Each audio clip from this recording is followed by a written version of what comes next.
салом мухлисони Барселона ва канали Барса ТЖ. баъзе бозиҳо дар Лигаи Чемпионҳо танҳо рақобат нестанд. Онҳо инъикоси таҷриба ва тарзи дурусти бозӣ мебошанд. Бозии Барселона бо Боруссия Дортмунд маҳз ҳамин гуна буд. Ду мактаби мухталифи футбол, ду роҳи гуногун ба сӯи ғалаба.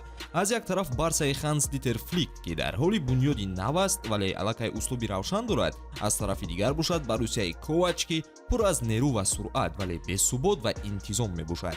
Барселона мехост нишон диҳад ки ба сатҳи баланд баргаштааст. Боруссия бошад орзуи баробар будан бо абардастаҳоро дошт, вале орзу бенақша номуваффақият аст.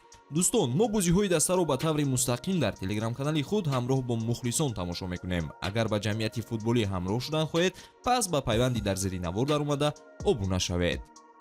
Барселона бозии навбатиашро 3 рӯз баъд бо Леганес доир мекунад. Марҳилаи ҳалкунандаи мавсим фаро расидааст ва каталониҳо набояд имтиёзе дар бозиҳои боқимонда аз даст диҳанд. тамошои бозиро бо хизматрасониҳои 1x ҷолибтар гардонед ва бо истифода аз калимаи сеҳноки TG Барса то 8000 сомонӣ соҳиби туҳфа гардед. маълумотҳои лозима дар комментария. Ба ҳама муваффақият.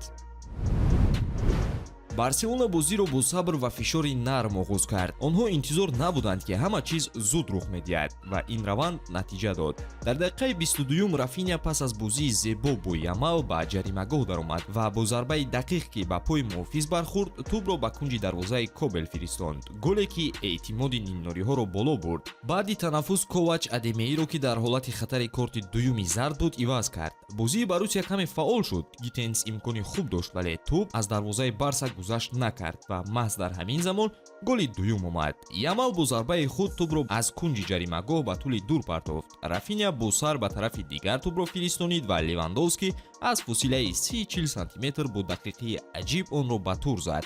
голе ки аз ҳунари дастаи калон шаҳодат медод. пас аз ин Барса бозиро зери назорати комил гирифт. бешитоб, вале бо фишори доимӣ. дар дақиқаи 63 Фермин Лопес ба тири дарвоза зарба зад ки серияи лаҳзаҳои хатарнокро ба миён овард ва ниҳоят голи сеюм. Фермин Лопес тӯбро ба ҷаримагоҳ овард ва ба Левандовский дод. Роберт бо зарбаи пурқувват ба кунҷи поёнӣ ҳисобро 3-0 намуд ва нишон дод ки чаро ӯ ҳамоно яке аз беҳтаринҳост. ин анҷоми кор набуд. дар дақиқаи 77 голи чорум ба самар расонида шуд. пас аз иштибоҳи Антон, Левандовский тӯбро рабуда ба Рафиня дод ки бо як ҳаракат ба Ямал партофт анҷом дод. Ламин зиракона тӯбро боз дошт, аз болои муҳофиз ба кунҷи чапи болоии дарвоза зад ки дарвозабон ҳатто вокуниш нишон надод. пас аз ин Флик чанд ивазкуниро анҷом дод. Боруссия кӯшиш мекард ки ҳадди аққал як гол занад. ҳатто як гол заданд, вале он бо сабаби офсайд бекор шуд.